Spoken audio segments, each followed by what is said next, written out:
អរគុណមកជំរាបសួរបងទាំងអស់គ្នាជំរាបសួរឥឡូវសួរទាំងអស់គ្នាបណ្ដោយ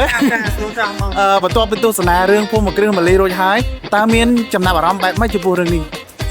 ចាចំពោះនេះខ្ញុំគាត់ថាអស់ចាខ្លាំងមែនតើចារឿងកុនខ្មែរឥឡូវកាន់តែទំនើបកាន់តែ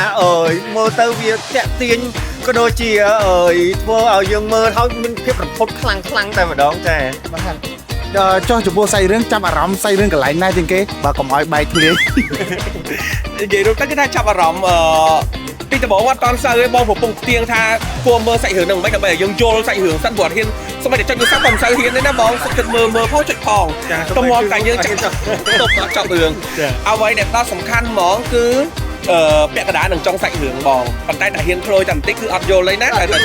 ទៀងចង់ដឹងអ្នកណាទៅអ្នកណាតែពួកខ្ញុំឆ្លាតដែរខ្ញុំមើលឆាប់ដឹង